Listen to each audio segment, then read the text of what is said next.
Selamat pagi Bapak Ibu, kembali lagi dengan saya Glenn dari tim Saham Gorengan. Seperti yang saya janjikan di grup komunitas saham gorengan di Telegram pada hari Jumat dan Sabtu kemarin, yang menjelaskan kalau saya akan memiliki jadwal terstruktur untuk melakukan pembelajaran pembahasan pada pembelajaran, di mana pada minggu pertama ini saya akan membahas tentang foreign flow. Di minggu kedua, yaitu minggu depan, saya akan membahas tentang screening saham swing menggunakan data saham Indonesia. Jadi apa aja kode-kode rumus screening saham swing otomatis. Dan di minggu ketiga, minggu keempat, dan seterusnya saya membuka request pembelajaran apa dari Bapak Ibu yang akan saya bahas. Caranya gampang, tinggal masuk aja ke komunitas saham gorengan, lalu tulislah di situ requestnya apa, atau di komentar ini mau request pembelajaran apapun, itu saya sangat open dan akan saya buatkan. Nah, untuk kali ini saya akan menjelaskan tentang pembelajaran mengenai foreign flow ya. Jadi foreign flow ini sebenarnya adalah salah satu indikator yang lumayan kompleks. Jarang sekuritas punya indikator ini, tapi yang saya tahu dan saya sering pakai adalah di Mirai. Di Mirai itu memiliki indikator foreign, di mana namanya nanti ada foreign transaction. Jadi setiap hari saham-saham apa aja itu yang diakumulasi oleh foreign, seperti itu ya. Tapi pada pembelajaran kali ini saya akan menjelaskan lebih umum dulu ya, lebih umum. Jadi apa aja sih yang dimaksud dengan foreign flow itu dan fungsinya itu untuk apa. Nah, jadi foreign flow itu sebenarnya adalah untuk melihat pergerakan dari asing di IHSG atau di Bursa Market Indonesia ya. Ada dua istilah yang paling penting dulu dari foreign flow. Yang pertama adalah inflow ya. Contohnya adalah di sini misalkan ini adalah grafik IHSG tahun 2012 sampai dengan 2022 ya. Misalkan di tahun ini, di tahun 2017 Februari sampai dengan Mei 2017, ini ada kenaikan dari grafik foreign flow ya. Ini adalah grafik pergerakan asing di sini. Nah, kenaikan ini yang dinamakan dengan inflow atau masuknya dana asing ke IHSG. Lalu ada juga yang dinamakan dengan outflow, berlawanan dengan inflow. Ini sudah sangat jelas, yaitu keluarnya dana asing dari IHSG. Nah, ini contoh dari outflow saat grafiknya menurun. Nah, grafik seperti ini sebenarnya lumayan umum ya kalau kita melihatnya dari sisi IHSG. Jadi lumayan umum munculnya seperti ini. Jadi grafik-grafik yang menandakan foreign flow itu sebenarnya di sekuritas-sekuritas mana itu lumayan umum dan lumayan banyak yang punya. Nah, lalu tanpa berbasa-basi, kita akan coba jelaskan kenapa sih sebenarnya foreign flow ini penting untuk dipelajari. Jadi yang seperti kita tahu ya, di tahun 2020 sampai dengan 2021 terakhir saya update, asing itu memegang peranan ya, memegang persentase dari pasar Indonesia itu sekitar 46%. Jadi 54%-nya domestik dan 46%-nya itu dari asing. Jadi asing ini memiliki peran yang cukup penting di IHSG. Jadi pergerakan dana asing ini lumayan besar di IHSG. Ini bahkan sudah menurun ya, karena di tahun 2017 sampai 2018 itu sekitar 70-80% itu asing. Jadi yang mendominasi itu justru asing.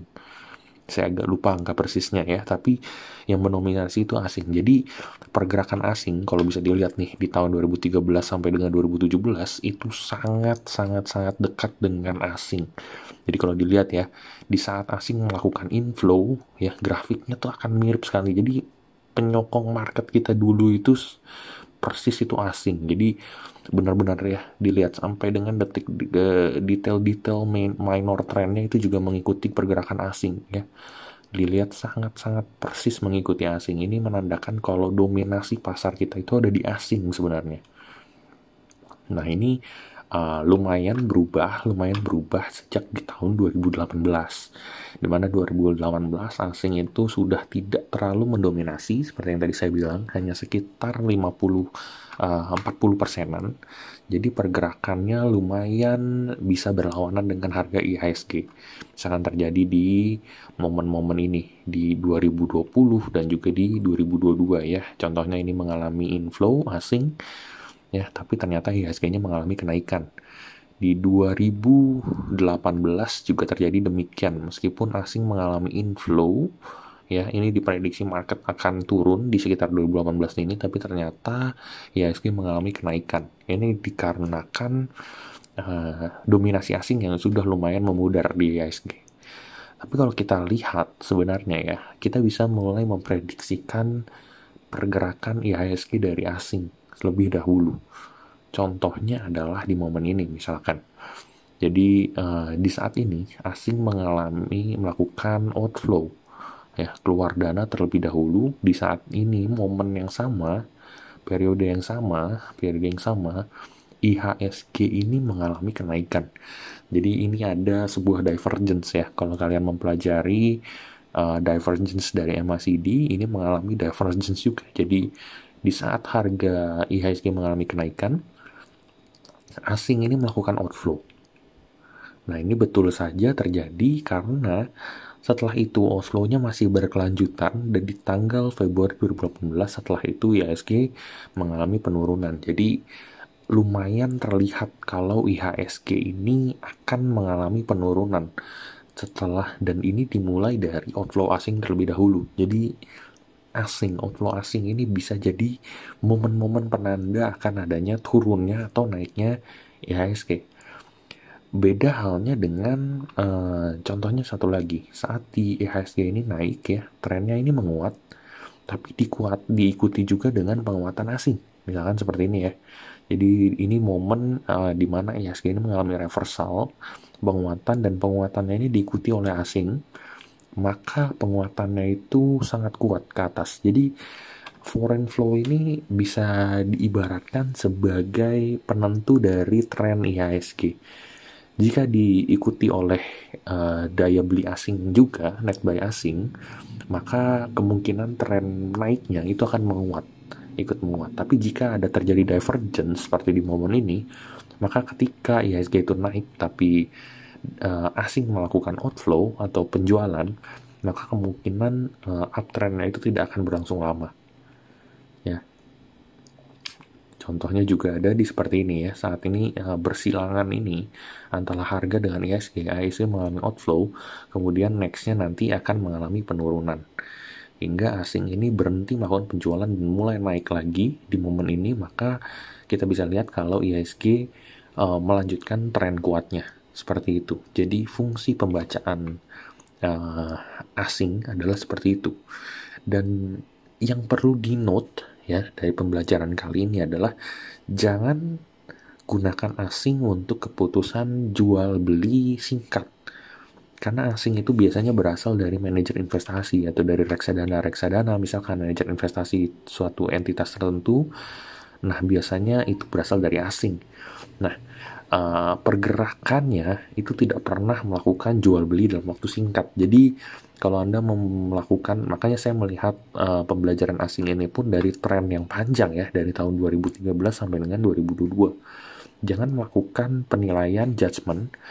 Misalkan terjadi peningkatan asing di momen ini, maka kita akan langsung melakukan pembelian saham tersebut, karena biasanya asing melakukan pembelian itu dalam bentuk akumulasi, jadi bertahap. Jadi tidak akan akurat jika kalian melakukan pembelian based on keputusan asing daily-nya, seperti itu ya. Yang perlu dipelajari juga mungkin ada foreign strength. Jadi foreign strength ini sebenarnya simple ya. Jadi berapa persen sebenarnya asing ada di market per hari itu.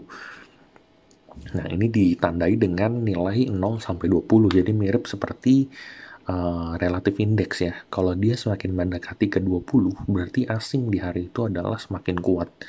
Jadi kita bisa mengabaikan garis di atas ini, foreign underlay, jika foreign exchange-nya itu terlalu lemah.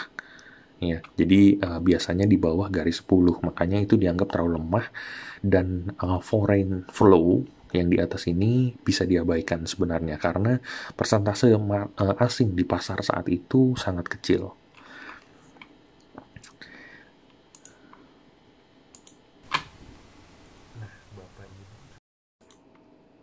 Nah, Bapak Ibu juga tidak perlu terlalu terdistrak ya dengan aplikasi yang saya gunakan tadi, karena aplikasi tadi hanya penggambaran umum dari foreign flow. Sebenarnya di Mirai ini sendiri ya itu memiliki yang namanya foreign pembacaan foreign, yaitu di sini dari bagian foreign transaction. Dimana kita bisa melihat dari tanggal hingga tanggal sekian berapa pergerakan asing dari saham tersebut. Ini bisa dilihat dari volume ya, dari lot yang dibeli ataupun dari value ya, jadi dari nilai rupiahnya. Nah, jadi sebenarnya ini juga bisa terlihat dari aplikasi HOTS, saham mana yang mengalami continuity kelanjutan dari pembelian asing. Karena seperti yang saya bilang tadi, tidak bagus untuk melihat foreign flow secara satu hari. Kita akan melihat foreign flow itu dari jangka waktu yang panjang, misalkan dari 1 sampai dengan 3 bulan misalkan. Jadi saham-saham apa aja yang sebenarnya sedang diakumulasi oleh asing. Itu kita bahkan bisa melihat saham-saham yang sedang didistribusikan oleh asing atau di outflow oleh asing. Ini misalkan saya lihat dari awal April dengan sampai dengan Juni sekarang. Jadi bisa dilihat yang warnanya merah ini merupakan net sell ya, atau penjualan dari asing. Jadi bisa kita lihat kalau bank BCA itu ternyata outflow oleh asing ya, sudah di angka 2 triliun ini sudah sejak 1 April sampai dengan 12 Juni. Seperti itu.